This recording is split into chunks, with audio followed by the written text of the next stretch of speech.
Nous sommes là pour vous informer. Merci de nous suivre. Retenez les deux titres à la une.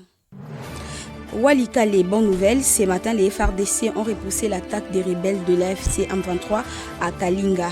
Jusque-là, la situation, bien que maîtrisée, reste tendue.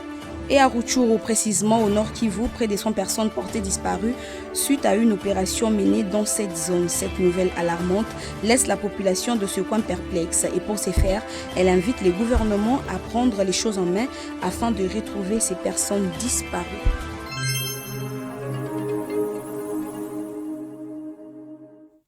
Et encore une fois, merci de nous suivre et rebonsoir. Tôt ce matin, les FARDC en connivence avec les Wazalendo ont repoussé une attaque des rebelles de l'AFC M23 à Kalinga. Les assaillants sont partis d'Mpeti, qui est considéré comme un des grands bastions de ces rebelles. La situation jusque-là reste tendue dans cette zone des combats. Suivant.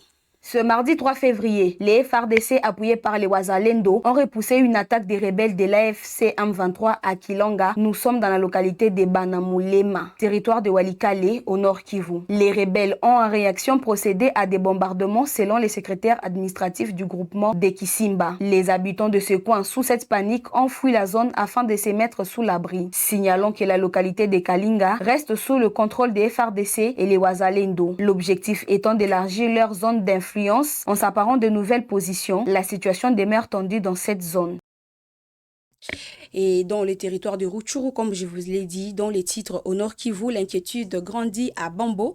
Environ 100 personnes, la majorité des jeunes, sont portées disparues après une opération menée dans cette zone. Les familles et les autorités locales appellent à une intervention urgente pour retrouver les personnes arrêtées et garantir leur sécurité.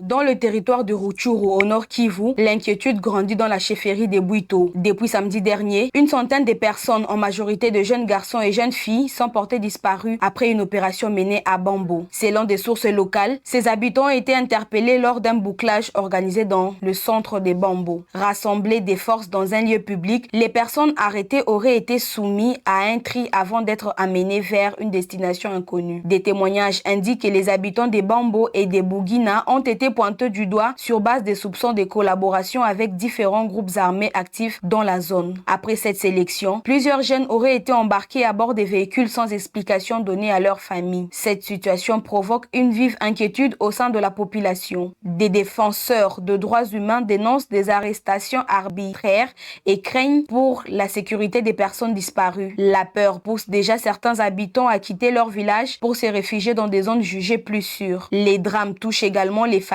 Selon des sources locales, une femme âgée très affectée après l'enlèvement de son fils a succombé à un malaise à l'hôpital de Bambo, accentuant les climats de tristesse et de colère dans la communauté. Face à cette situation, des structures de jeunes et des autorités locales lancent un appel au gouvernement congolais, aux organisations régionales et à la communauté internationale. Elles demandent une implication urgente afin d'obtenir la libération des personnes arrêtées et de faire la lumière sur leur sort. La zone de Bambo et ses environs reste marquée par des affrontements réguliers entre groupes armés, rendant la situation sécuritaire toujours instable et préoccupante pour les populations civiles.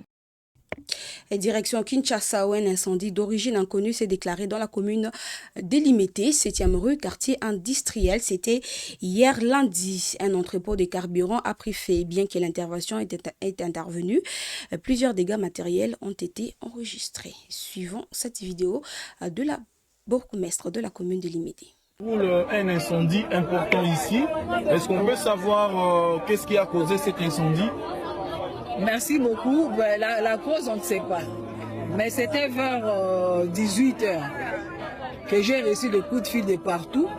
Même mon adjoint aussi, on nous a dit que à la 7e rue, quartier industriel, vers l'école cartésienne, il y a un dépôt diesel qui a pris feu.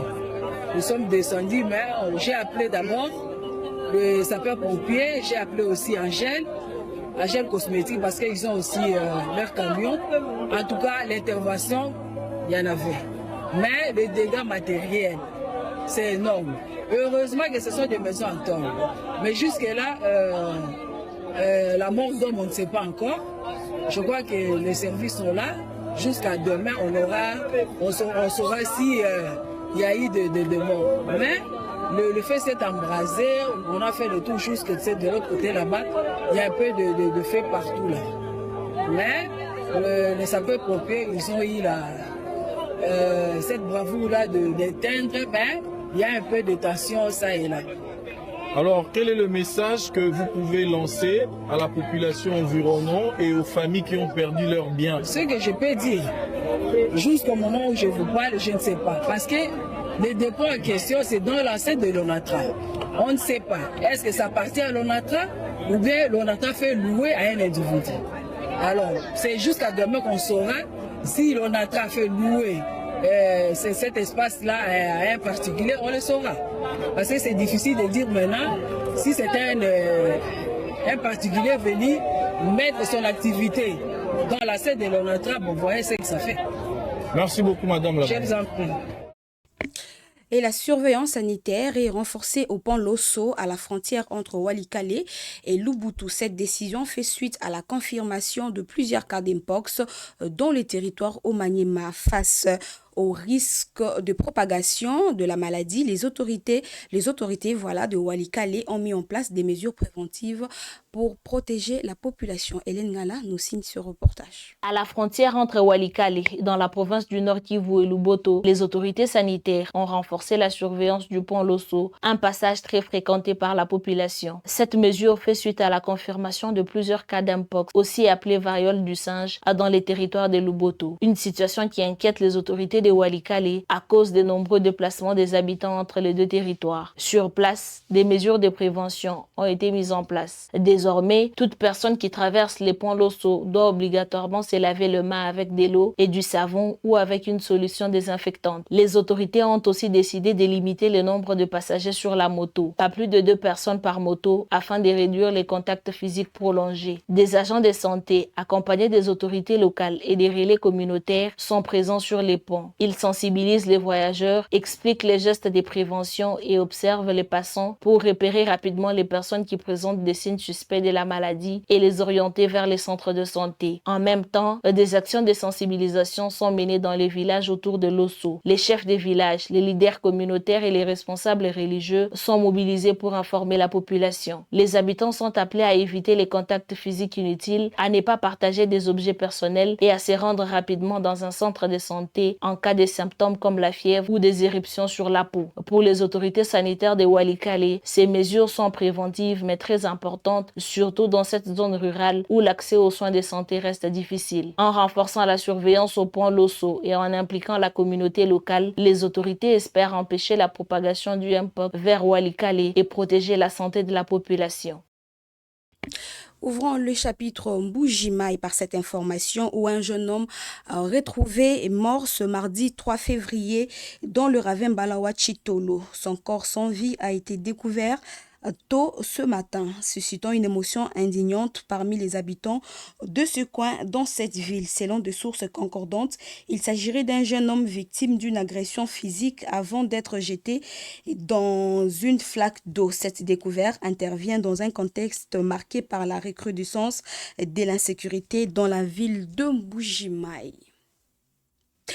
Dans la commune de la Kanchi, l'érosion met en danger plusieurs écoles. Des ravins avancent et menacent de bâtiments scolaires, exposant les élèves à des graves risques. Face à cette situation préoccupante, les autorités communales tirent la sonnette d'alarme et appellent l'urgence des autorités. À Mbujimaï, dans la commune de la Kanchi, l'érosion devient une menace sérieuse pour plusieurs écoles. Des ravins continuent d'avancer et mettent en danger des infrastructures scolaires ainsi que la sécurité des élèves. L'alerte a été lancée par le président du conseil communal de la Kanchi, Jean Benga, lors d'une cérémonie officielle marquant à la fois l'inauguration du siège du conseil communal et l'ouverture de la première session ordinaire de l'année. À cette occasion, les autorités locales ont tiré la sonnette d'alarme face à l'ampleur du danger. Sur le terrain, la situation est préoccupante préoccupante. Certaines écoles sont déjà partiellement détruites par l'érosion, tandis que d'autres risquent de s'effondrer si rien n'est fait. Parmi les établissements les plus touchés figurent les écoles primaires Toubondo et Saint-Léonard Toubondo, dont plusieurs bâtiments sont déjà menacés par des ravins profonds. Au quartier Nyongolo, l'Institut Kalenda Moudisha n'est pas épargné. Là-bas, l'érosion progresse rapidement vers les salles de classe, créant la peur chez les élèves, les enseignants et les parents. Pour les autorités communales, il ne s'agit plus d'un simple problème environnemental, mais d'une urgence qui touche directement l'avenir de l'éducation dans la commune. Le conseil communal promet de faire de la lutte contre l'érosion une priorité. Au cours de cette première session ordinaire, les conseillers communaux annoncent leur volonté de pousser l'exécutif à agir. Des recommandations sont attendues pour freiner l'exploitation désordonnée des sols et mobiliser des moyens financiers afin de protéger des écoles menacées. Face à l'avancée des ravins, les autorités locales appellent à une intervention rapide pour sauver des infrastructures scolaires et garantir un environnement sûr aux enfants de la Kanchi. Santé, nous sommes toujours en Bujimaï pour clore cette page. La rougeole refait face et touche beaucoup d'enfants. De cas suspects ont été constatés ce jour dans plusieurs quartiers. Face à cette situation, les autorités sanitaires appellent les parents à la vigilance et rappellent l'importance de la vaccination. Hélène Ngala, encore une fois.